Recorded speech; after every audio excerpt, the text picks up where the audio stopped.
అర్హత పరీక్ష నీటు 2024లో పెద్ద ఎత్తున అక్రమాలు జరిగిన నేపథ్యంలో దేశవ్యాప్తంగా విద్యార్థులు ప్రజలందరూ కూడా ఆందోళన బాట పట్టడం జరిగింది. అందులో భాగంగా సిపిఐ పార్టీ ఆధ్వర్యంలో మహబూబాబాద్ జిల్లా కేంద్రంలో ఈ యొక్క ఆందోళన కార్యక్రమం చేపట్టి కేంద్ర ప్రభుత్వ దిష్టిబొమ్మను దగ్ధం చేయడం జరిగింది. ముఖ్యంగా ఎన్నడూ లేని విధంగా ఇవాళ నీట్ సంబంధించినటువంటి పరీక్ష 2024లో పెద్ద ఎత్తున అవినీతి అక్రమాలు మరి బయటపడ్డాయి. అందులో భాగంగా ప్రధానంగా బీహార్, గుజరాత్ రాష్ట్రాలలో ఈ యొక్క అవినీతి అక్రమాలు తారస్థాయికి చేరడం జరిగింది.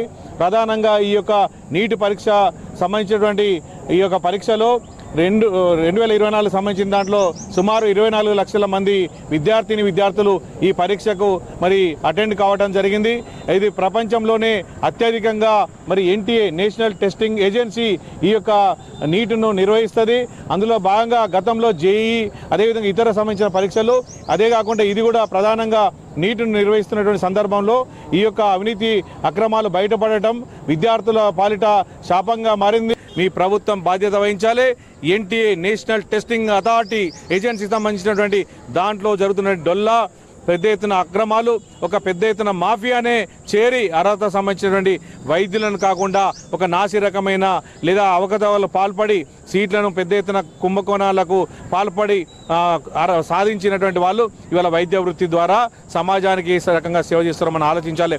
సుప్రీంకోర్టు కూడా 0.11% కూడా నిర్లక్ష్యం ఉన్నా కూడా, తప్పున్నా కూడా కేంద్ర ప్రభుత్వము ప్రధానమంత్రి స్పందించాలని చెప్పి స్పష్టంగా చెప్పడం జరిగింది. అంత ముఖ్యమైనటువంటి వైద్య వృత్తి మీద లేదా ఈ భవిష్యత్తు ప్రజల యొక్క మాన ప్రాణాలను ఆరోగ్యాన్ని కాపాడేటువంటి మరి వైద్య సంబంధించిన విషయం మీద కేంద్ర ప్రభుత్వం ప్రధానమంత్రి మౌనంగా ఉండకుండా తప్పు ఒకవేళ చేస్తే ఆ తప్పు చేసినటువంటి విషయం మీద స్పందించి దాన్ని సరిచేయాలని చెప్పి కూడా సుప్రీంకోర్టు కూడా చురుకలంటించింది.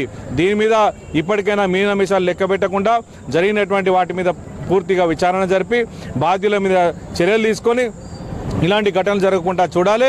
దీని మీద విద్యార్థులకు నీట్ పరీక్ష రాసినటువంటి 24 లక్షల మంది విద్యార్థులకు ఎలాంటి మరి సందేశం ఇస్తారో, వాళ్ళకి ఎలాంటి భరోసా కల్పిస్తారో దానికి తగిన చర్యలు తీసుకోవాల్సిన బాధ్యత కేంద్ర ప్రభుత్వం మీద, నరేంద్ర మోడీ మీద, ఎన్టీఏ మీద ఉన్నదని చెప్పి డిమాండ్ చేస్తూ సిపిఐ పార్టీ ఆధ్వర్యంలో ఈరోజు మహబూబాబాద్ జిల్లా కేంద్రంలో కేంద్ర ప్రభుత్వ దిష్టిబొమ్మను దగ్ధం చేసి ఈ యొక్క ఆందోళన చేయడం జరిగింది.